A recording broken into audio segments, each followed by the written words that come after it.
और चलिए हमारे साथ बातचीत करने के लिए जुड़ गए major general retired A K. Siwach ji, senior defence expert, और इसके अलावा अहमद मस्ती खान जी भी जुड़ गए, बलूच पत्रकार, यूएसए से लाइव। और सबसे पहले आप ही के पास सर आते हुए ए.के. सिवाच जी, सर जो ये रणनीति अब पाकिस्तान की है, क्योंकि अब देखिए पाकिस्तान के जो स्थिति है वो बलूचिस्तान में बलोच ने दिखा दी, इसके अलावा अन्य भी और भी कई जगहों पर दिखाई गई है, टीटीपी ने भी दिखाई है खैबर पख्तूनख्वा में। लेकिन अब जो पाकिस्तान करने जा रहा है, जो ये आतंकवादियों से साठगांठ कर रहा है, क्या आने वाले समय में बलूचिस्तान में जो आजादी की लड़ाई चल रही है, जिस तरीके से वहां पर लड़ाई बढ़ रही है आगे, इसमें अब रुकावट आ सकती है? हाँ बिल्कुल, देखो सच्चाई क्या है। बलूचिस्तान में बलूचिस्तान लिबरेशन आर्मी बहुत सक्रिय हो रही थी और काफी बैकफुट पे थी पाकिस्तान की आर्मी। और ये 8 जो उसके डिस्ट्रिक्ट हैं बलूचिस्तान में, इसमें 5 में अगर आप देखें तो ना पुलिस थी ना कोई आर्मी थी, और बलूचिस्तान लिबरेशन आर्मी का दबदबा था। आप जाफर एक्सप्रेस को पहले एक प्रकार से हाईजैक किया गया, अब फिर आईडी ब्लास्ट हुआ। तो आप देखें कि ऐसा लगता था कि वो समय दूर नहीं कि जब बलूचिस्तान एक प्रकार से फ्रीडम मिलेगा और वो अलग हो जाएगा पाकिस्तान से। और यही नहीं कि जो बीएलए और टीटीपी का भी आपस में ऑपरेशनल मिलाप था, और टीटीपी खैबर पख्तूनख्वा में बहुत ज़्यादा सक्रिय हो रखा था, और बीएलए जो था वो काफ़ी हद तक सक्सेसफुल था बलूचिस्तान में। और पाकिस्तान की फौज को समझ नहीं आ रहा था इसको काउंटर कैसे किया जाए। अब इन्होंने एक नई पॉलिसी बनाई जो पहले भी थी कि ये जो इस्लामिक स्टेट खोरासन है उसका इस्तेमाल कर रहे हैं, और अब एलएटी को और इस्लामिक खोरासन को इकट्ठा मिला दिया है। इस लश्कर तोबा जो है और इस्लामिक स्टेट खोरासन ये आपस में मेल मिलाप करेंगे, कोऑर्डिनेट करेंगे, और ये लड़ेंगे बीएलए के अगेंस्ट, बलूचिस्तान के अगेंस्ट। तो ये और ये इन शेयरिंग करेंगे इवन इन तहरीक तालिबान पाकिस्तान के अगेंस्ट लड़ने के लिए। तो ये एक नया जो आप ये कह सकते हो संगठन बन के आया है दोनों को मिलके। ये मुझे लगता है कि काफी चिंता का विषय है। और ये लगता है कि ये आईएसआई बहुत पैसा दे रही है, और ये दोनों को आईएसएस खोरासन और एलएटी को मिलाने का जिम्मेवारी जो टॉप कमांडर हैं उनको दी गई है, और जो आईएसआई उसको बहुत ज्यादा फाइनेंस कर रही है। हम्म। अब क्या इसका इम्पैक्ट भारत पे हो सकता है, हम्म। हमें ये बहुत जरूरी ध्यान देना चाहिए। क्योंकि ये जब बलूचिस्तान में इस्लामिक स्टेट खोरासन और एलएटी कोऑर्डिनेट कर सकते हैं, तो ये कार्रवाई पीओजे में भी हो सकती है कि जो कि इस्लामिक स्टेट खोरासन वो एलएटी के साथ मिलाप करके और कहीं ना कहीं आतंकवाद की घटनाएं अब ज्यादा बढ़ने की कोशिश कर सकता है जो हमारे जम्मू और कश्मीर में। उसकी दो और वजह है, क्योंकि एक तो पाकिस्तान ने जो अभी डिफेंस पैक्ट साइन कर लिया है सऊदी अरेबिया से, वो भी उसको पैसा मिलेगा अपनी फौज मॉडर्नाइज करने के लिए। और दूसरा कि वो बहुत ज्यादा सक्रिय हो रखा है क्योंकि अमेरिका से हम्म। उसको बहुत सपोर्ट मिल रही है। जी। आमरा मिसाइल की बात करें, नए हथियार मिल रहे हैं, और ठीक ऐसा है। लगता है पाकिस्तान के नजदीक आता जा हम्म। रहा है जो अमेरिका।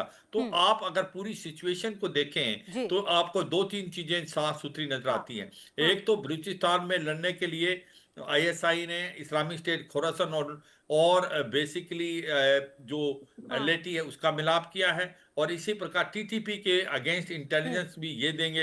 और मतलब कुल तीसरा जो मिलाकर इम्पोर्टेंट सिवाच है, जी ये माना जाए कि जो स्थिति है वो पाकिस्तानी सेना से तो संभली नहीं, तो कुल मिलाकर जो आतंकवादी संगठन है जगह जगह उनका साथ लिया जा रहा है ताकि जो बिखराव की जो स्थिति है वो ना हो। बहरहाल मैं आपके पास आऊंगी और अहमद जी को भी अब शामिल कर लेते चर्चा में। अहमद जी, जो स्थिति अभी फिलहाल नजर आ रही है, जो तस्वीरें सामने आ रही हैं, उसको देखकर आप क्या कहेंगे? और कुल मिलाकर जो नीति अब पाकिस्तान की चल रही है आप लोगों के खिलाफ, जो बलूचिस्तान में आजादी की लड़ाई है उसके खिलाफ, उसका असर क्या पड़ने वाला है? इससे डील कैसे जी करेंगे आपको कुल मिलाकर? मनीषा जी नमस्कार। आपका शुक्रिया। देखें, ये जो शख्स है शफीक मैंगल, इसको लोग वहाँ पर बलोच बिन लादेन भी कहते हैं। ये बलोचों के तहरीक के खिलाफ तकरीबन 2 दहाई से ये इंतहाई ज़्यादा मसरूफ़ रहा है। ये इसको कोई लाहौर में अच्छे कॉलेज में भेजा था इनके पढ़ने के लिए, एचएसएन कॉलेज, वहाँ बलूचिस्तान से अच्छे लोग जाते हैं पढ़ने के लिए। लेकिन वो उस कॉलेज को छोड़कर ये दियोबंदी एक मदरसे में कराची में आ गया। बिनोरी मदरसा जो है बिनोरी टाउन में, वहाँ पर आके मदरसे का तालिब इल्म बन गया।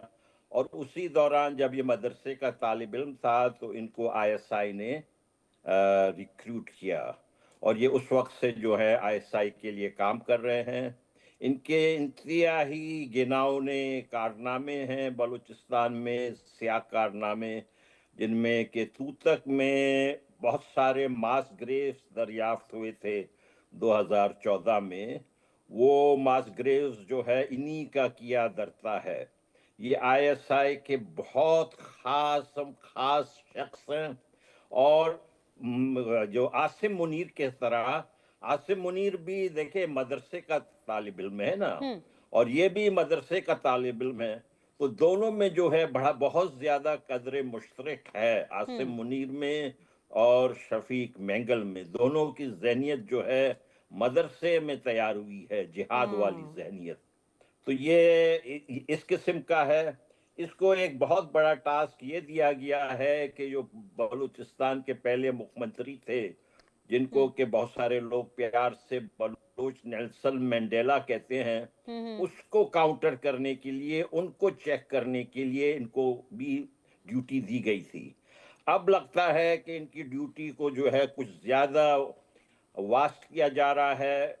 जो इनके खास आका है पंजाबी, जो एलएटी के राना मोहम्मद अशफाक, मियाँ साकिब हुसैन, ये सारे पंजाबी, देखें इससे ज्यादा बेगैरत इंसान कौन हो सकता है जो बाहर के जो कब्जागीर जो हैं फौज और मुल्ला, उनसे हाथ मिलाकर अपने ही कौम का खून बहाए। तो ये उस तो किस्म देखिए, का ये तो बेज़ब अहमद जी देखिए, ये जो इतने दिन बीते हैं हमने तो ये भी देखा ही है ना, ये तो पाकिस्तान की फितरत है ही। अब पाकिस्तान के जो सेना है, आर्मी है, वो कर नहीं पा रही है कुछ, तो अब इस तरीके से सहारा लिया जा रहा है। अच्छा एके सिवाज जी, क्या ये जो खबर है ये बहुत चौंकाने वाली एक्चुअली नहीं है? मुझे ऐसा लगता है कि जो पाकिस्तान का नेचर है, जो पाकिस्तान की फितरत है, वो यही है, वो यही करता है। और जिस तरह से, अच्छा ये जो तस्वीरें सामने आई है, अब आईएसआई के इशारे पर अब बलूचिस्तान में काम होगा, और जिस तरह से तस्वीरें सामने आई है ये मीर शफीक मैंगल की, वो क्या बता रही है, क्या संकेत देने की कोशिश है? देखो, एक चीज तो आपको समझने की कोशिश करनी पड़ेगी कि बीएलए जो है वो बहुत ज्यादा सक्रिय है बलूचिस्तान में। और मुझे लगता है कि जिस प्रकार से पाकिस्तान की हालात हैं, एक पॉलिटिकल इंस्टेबिलिटी, इकोनॉमिक क्राइसिस है और आतंकवाद बढ़ रहा है, पाकिस्तान के चार टुकड़े होने लाजमी हैं। वो खैबर पख्तूनख्वा, बलूचिस्तान, सिंध और पंजाब, और पीओजे के और गिलगित पाकिस्तान। वो कहते हैं ना कि वो जब एक प्रकार दीवा बुझने से पहले फड़फड़ाता है, तो वो यही कार्रवाई करने की कोशिश कर रहे हैं। इनको लगता है कि बीएलए से अब ये खुद तो लड़ नहीं पाएगी पाकिस्तान की आर्मी।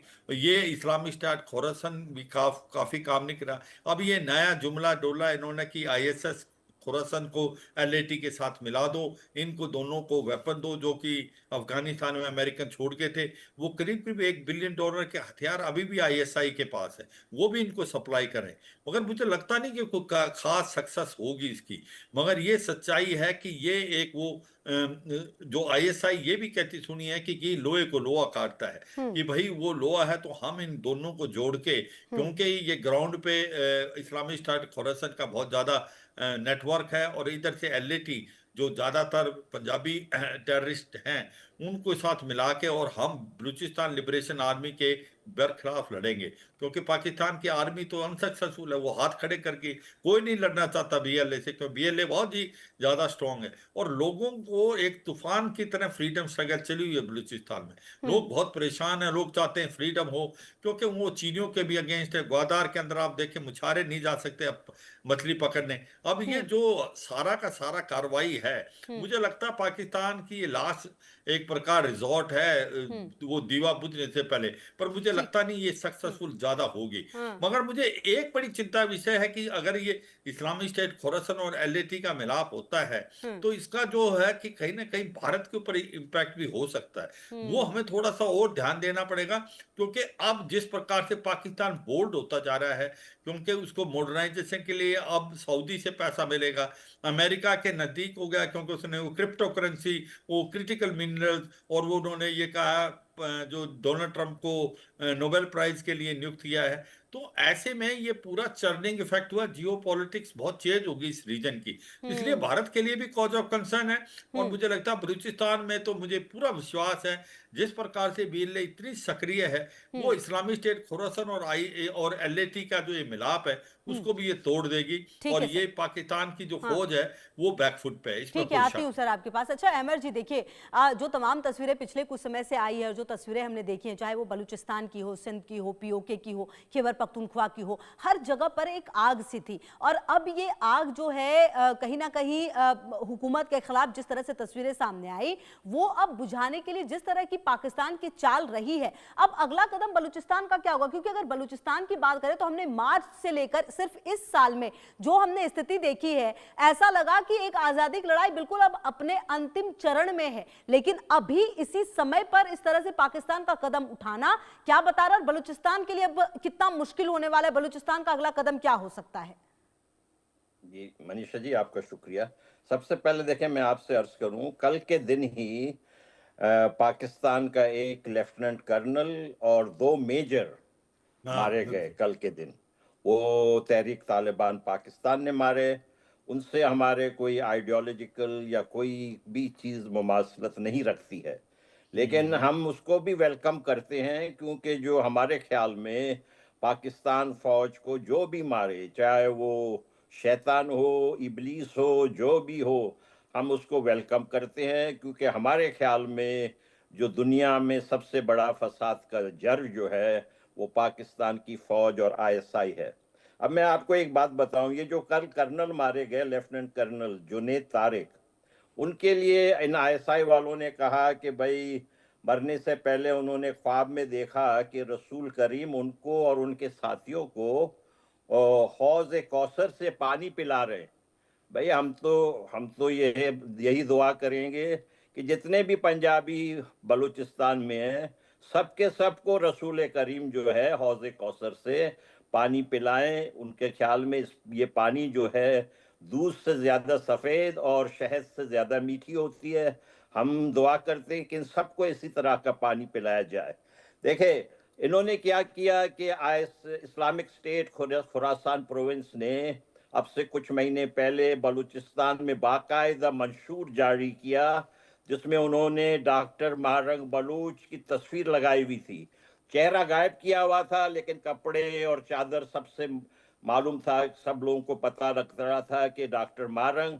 दूसरी तरफ मंजूर पश्तीन, जो पश्तूनों के लीडर हैं, उनकी भी वो लगाई हुई थी और मैनिफेस्टो जारी किया था कि हम इनको मारेंगे। देखें, ये सारा का सारा आईएसआई करा रहे हैं ना जी।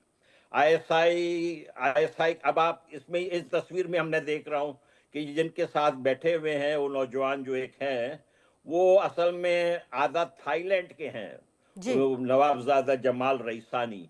उनके वालिद और जो दूसरा एक चाचा थे, वो भी इंतहाई क्रिमिनल लोग थे। उनको बीएलए वालों ने खत्म किया। अब ये नवाबजादा जमाल रईसानी जो आधा थाई है, उनको लोग मजाक में वहाँ ठोंकून रईसानी कहते हैं। ठोंकून जो है थाई नाम होता है। तो ये इस किस्म के लोग। अब आप देखें, इसका जो है ना शफीक मैंगल का, अगर आप अभी कुछ महीने पहले की तस्वीर देखें, बल्कि इलेक्शन से पहले की तस्वीर देखें 2 साल पहले की, तो ये बीच में खड़ा हुआ है और राइट हैंड पे जो है सरफराज भट्टी वो खड़े हुए, और लेफ्ट हैंड पे जो है अनवारुल हक काकड़। ये सब के सब जो हैं जनरल आसिम मुनीर के इंतहाई चहीते लोग हैं। और ये सब के सब जो है बलूचिस्तान में जो ये आग और खून की होली हो रही है, उसके जिम्मेदार यही लोग हैं। जी। तो ये कैरेक्टर्स हैं। देखें, अगर ये हमारे लीडर्स के साथ बात करें, डॉक्टर मारंग के साथ बात करें, सरदार अख्तर मैंगल के साथ बात करें, और दूसरी जानिब ये इमरान खान को रिहा करें। इमरान खान के जेब में तालिबान है। इमरान खान को लोग तालिबान खान कहते हैं, क्योंकि उनके बड़े ताल्लुकात हैं तालिबान के साथ।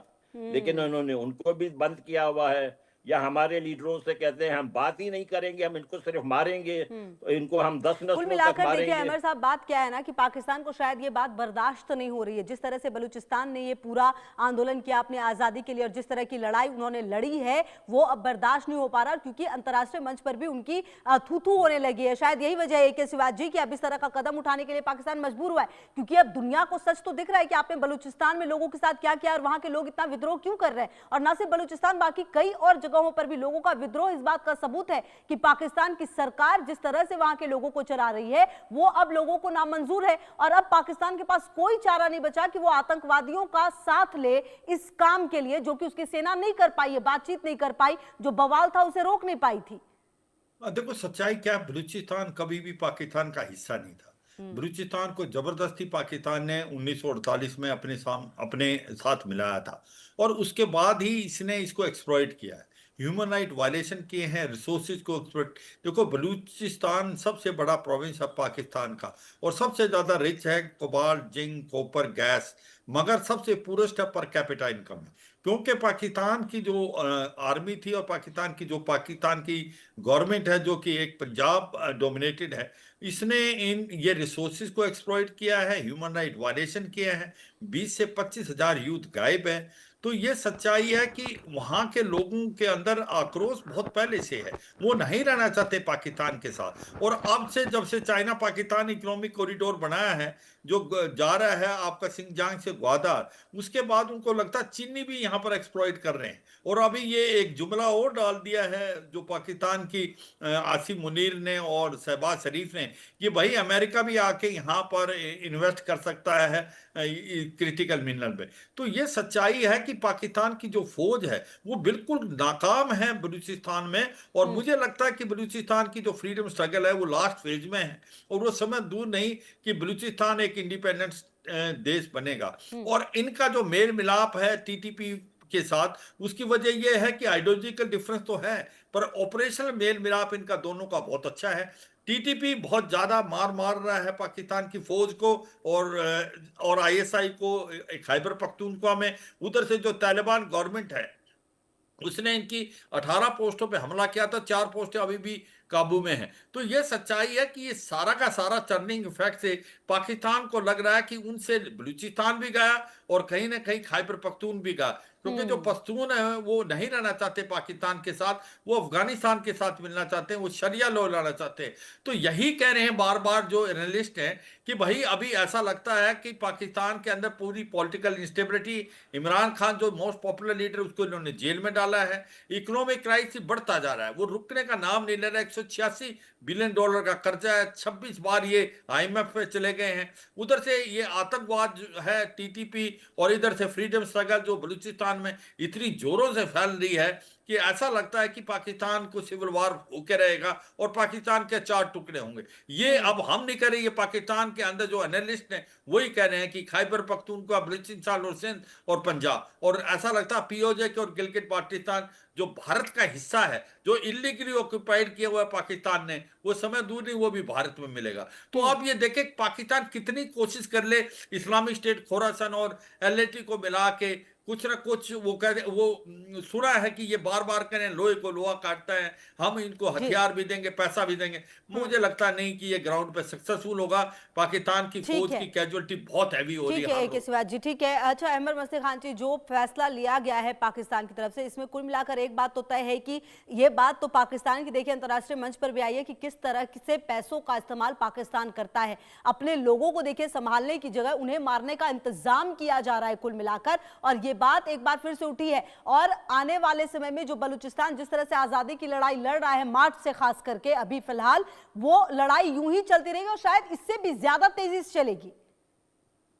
हमें तो उम्मीद है कि ज्यादा तेजी से चलेगी, क्योंकि अभी जो है हमारे जो लीडर हैं आज़ादी के, जिनको कि मैं बलूच हो ची मिन कहता हूँ, डॉक्टर अल्लाह नज़र बलूच, उन्होंने कॉल किया कि भाई जो हमारे ख़वातीन हैं, महिलाएं, वो भी ज़्यादा से ज़्यादा हमारे मुसल्लह जिद्दोजहद में शामिल हों। उनको खिराज तहसीन पेश किया कि वो पीसफुल स्ट्रगल कर रही हैं, लेकिन उन्होंने ये जोर दिया कि ख़वातीन के लिए भी मुसल्लह जद्दोजहद में शमूलियत इख्तियार करना लाजमी है। और इसके साथ साथ डॉक्टर अल्लाह नज़र बलूच ने सिंधियों, पश्तूनों और जो पाकिस्तान ऑक्यूपाइड कश्मीर है उनके कश्मीरियों से भी कहा कि आप भी उठें बलोचों के साथ और इस जिहादी जल्लादी फौज का मुकाबला करें।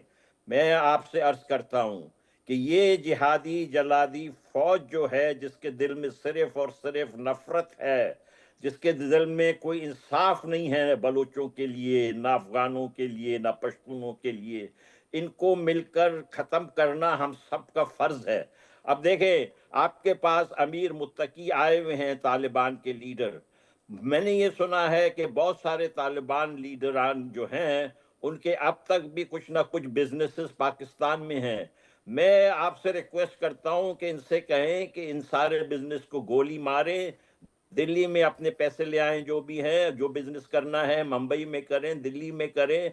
ये क्या पिंडी में और लाहौर में ये बकवास किस्म के इलाके हैं जिहादी, यहाँ पर आपको कुछ नहीं मिलेगा। हम उम्मीद करते हैं कि ये हमारा जो कारवान है आज़ादी का, ये अपने मंजिल तक ज़रूर पहुंचेगा, क्योंकि 80 साल से ज़्यादा गुलामों की गुलामी में हम जिंदगी बसर कर रहे हैं। देखें, ये पंजाबी जो हैं कोई आज़ाद कौम तो नहीं है ना जी, ये गुलाम हैं अमेरिका के, चीन के, बरतानिया के। ये हमारे लिए बहुत दर्दनाक बात है कि हम गुलामों के गुलाम रह रहे हैं। तो हमारे लिए इसके अलावा और कोई रास्ता नहीं कि हम हथियार उठाएं और इनके खिलाफ जद्दोजहद करें। देखें, हमारे जो 80 साला नवाब अकबर खान बुगटी थे, उन्होंने ये अपने साबित किया कि उनके पास सारा कुछ था। देखिए, वो सरदारों में बड़े पैसे वाले सरदार थे, लेकिन उन्होंने ये कहा और उनको अच्छा खासा कंफर्टेबल लाइफ, जो वेस्टर्न कंफर्टेबल लाइफ है, उस किस्म का मिल सकता था। लेकिन उन्होंने क्या कहा? उन्होंने कहा नहीं, पाकिस्तान के अंदर इन फौजियों के बूट के नीचे रहने से बेहतर मौत है। बिल्कुल, और और शायद वो यही शहीद वजह है हो कि इस गए। तरह से बलूचिस्तान अपनी आज़ादी की लड़ाई लड़ भी रहा है। बहुत शुक्रिया major general retired AK Siwach sir, और साथ ही साथ अहमद मस्ती खान जी, आपका भी बहुत शुक्रिया। तो कहीं ना कहीं आने वाले समय में किस तरह के कदम बलूचिस्तान की तरफ से आने वाले समय में पाकिस्तान के खिलाफ उठाए जाएंगे, ये देखना बेहद महत्वपूर्ण होगा। तमाम खबरों पर नजर आप रहिए हमारे साथ, देखते रहिए इंडिया न्यूज़।